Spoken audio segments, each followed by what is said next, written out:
your chief sales officer here in Chicago. It is a hot and sunshiny day. I am not complaining, really happy whenever. I love our summers, guys. And so I'm going to go on and get out of the way for our speaker this morning. This lady has so many hats that she wears at Akana, and I'm sure she wears in her own life because she's forever there for you when you need her. Team player, team leader, and servant leader. She is our VP of communication. She keeps us all informed. She is our Dr. Roz DJ. She is then our Dr. Roz, our prayer warrior. Everything you need, she's got it. And so I'm going to get out of the way. She is also an emerald, which means she and her team does $50,000 in a calendar month. So without further ado, Dr. Roz, you want to take it away. Good morning, Phyllis. Thank you, thank you, thank you. And I have to send it right back to you because without you, we sing that song, "Without God, we could do nothing." Well, hey, Akana would not be anything without you. And we appreciate your place here and your commitment and you saying yes. I just want to say this morning, I just want to piggyback off of Coach Dan yesterday because it was phenomenal. He's always fantastic. But he was talking about something that I was just thinking about on the 31st when we were closing out the month. And I looked at some of my numbers and I was like, dang, okay. And then when the first hit, I was like, dang, I'm like, man. I mean, I had some stuff that I just didn't cross over. I was right there and I didn't get it all the way through. And so I was thinking about it on the first. And then he came out talking. And guys, I always relate things. He talked about that goldfish, right? That short-term memory. And I always relate things to sports because I love sports. And so I want to relate this morning because I want to help anybody that maybe was in that same space where you just did not do what you thought you were going to do. You just came short of that goal. You had a goal, you were going towards that goal, but you just missed it by just a chinny hair of your chin. And I think about in sports, how does a quarterback overcome an interception? When they throw the ball and somebody else catches it, that's what an interception is for those of you that don't know sports. How does a golfer overcome a bogey? That's when he hits the ball and it goes way off course, goes in the water, goes in the bank. How does a basketball player overcome missing the last minute shot? How does a baseball player overcome being struck out? Well, to overcome an interception in football, a quarterback has to maintain mental composure and focus on the next play. And they've got to analyze what went wrong and learn from their mistakes and adapt their strategy to avoid similar situations in the future. They've got to have confidence in their skills and the ability to stay in the present moment. That's what's crucial to bounce back. In the same instance, a golfer can overcome a bogey by staying positive, not dwelling on the mistake, focus on the next shot, trust their training and their abilities, and adjust their approach, reviewing their technique and maintaining a positive mindset. All of that is essential to recovering from a bogey. Likewise, a basketball player, when he misses that last minute shot, it's crucial for him to avoid dwelling on the miss. Instead, he's got to channel his energy into the next opportunity to shoot, or he's got to continue to play with confidence and focus on his strengths or her strengths and support their teammates. Learning from the experience, that's the only thing that can help them improve their decision making in that high pressure situation. And last but not least, the baseball player. The baseball player, when he gets struck out, they've got to stay composed. And they can't let frustration affect their performance. They can analyze their batting approach, of course, and then they can identify areas for improvement and work on their skills during practice, but they got to have a short-term memory and stay mentally strong.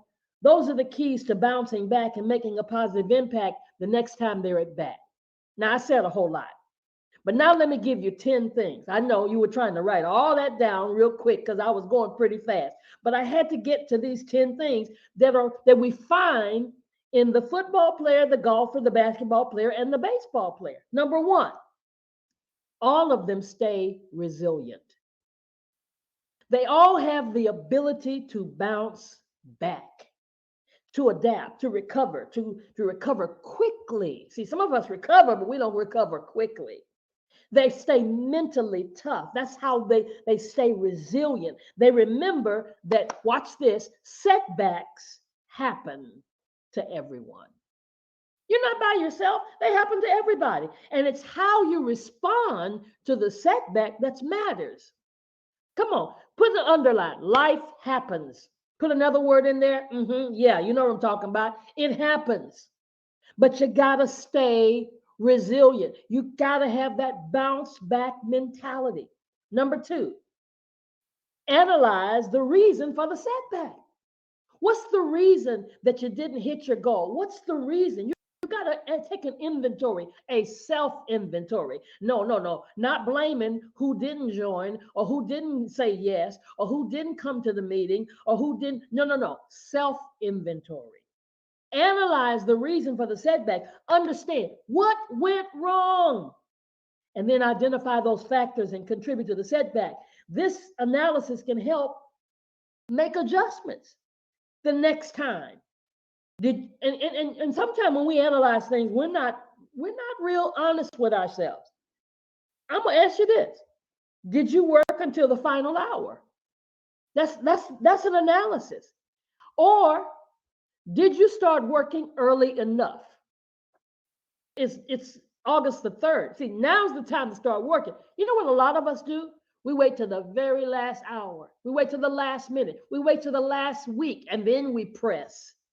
And our CSO is always telling us to push. She doesn't say push on August the 28th. She says push on August the 1st. Number three, learn from your experience.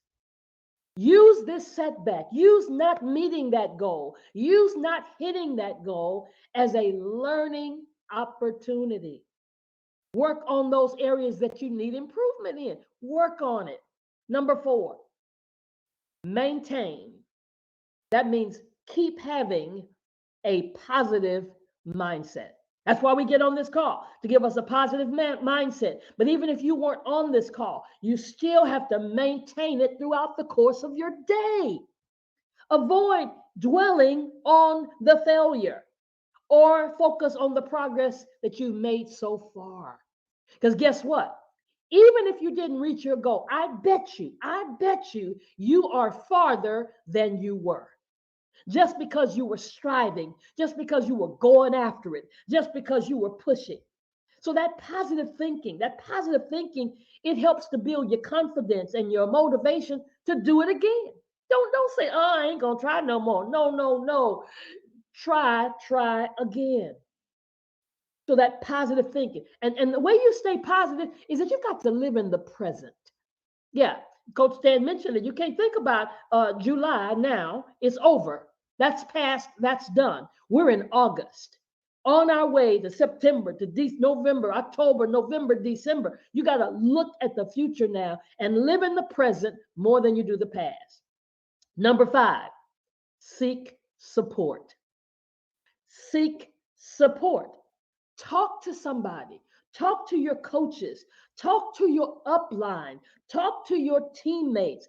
Have a support system that can give you valuable insight. Now, don't talk to the folk who's criticizing, who telling you what you can't do and what ain't gonna happen for you, who and always, who waiting far enough away. My mentors used to say there always will be people who will be far enough away in case you don't make it that they can say, I knew they wasn't gonna make it, or close enough that you do make it so they can ask you for some help.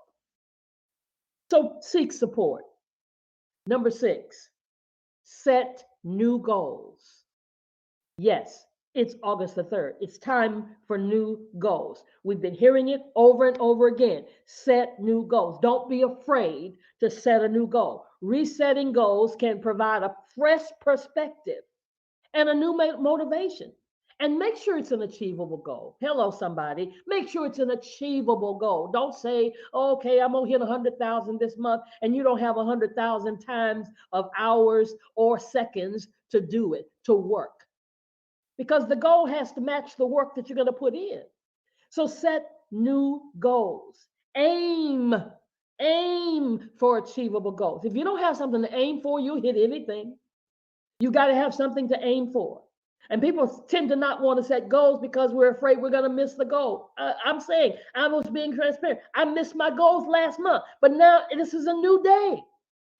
Set new goals.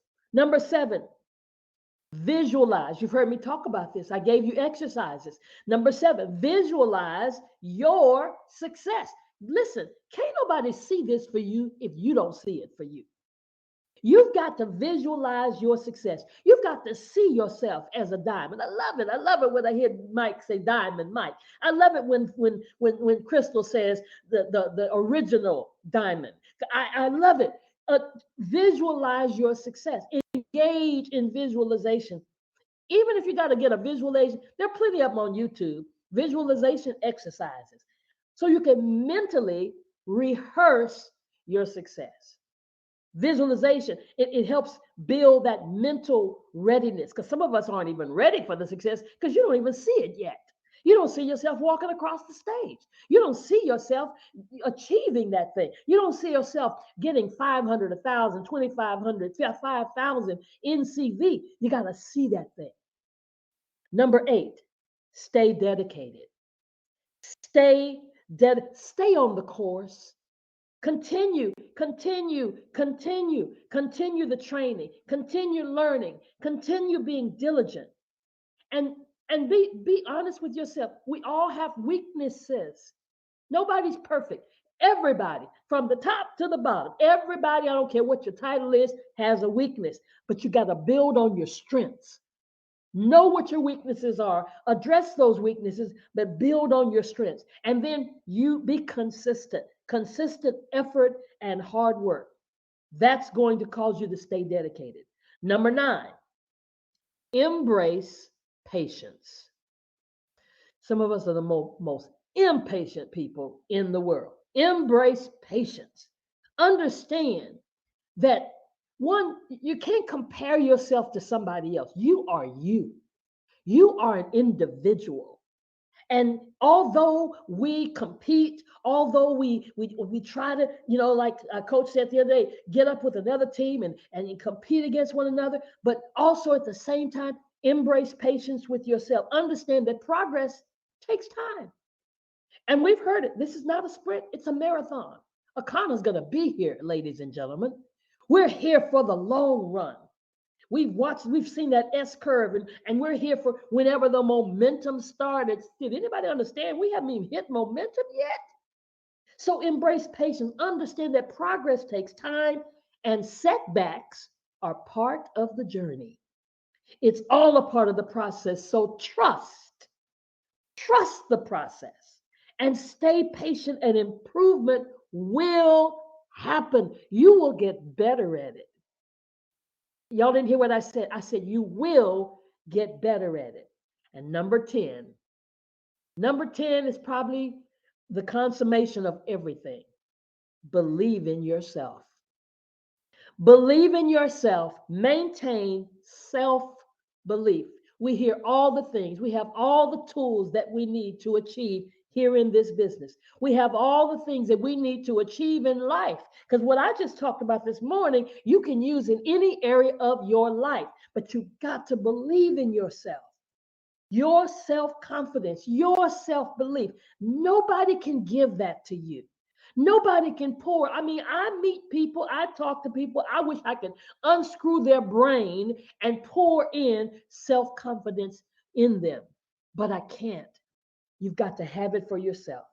You got to have confidence in your own abilities, and that's the tool that you need to overcome anything, any challenge, and get the success you need for the future.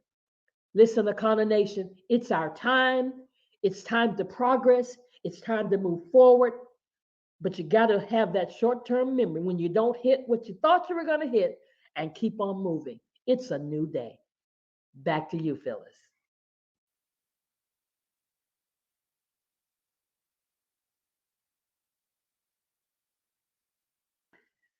All right, she may not be there. So anyway, listen, guys, have a great.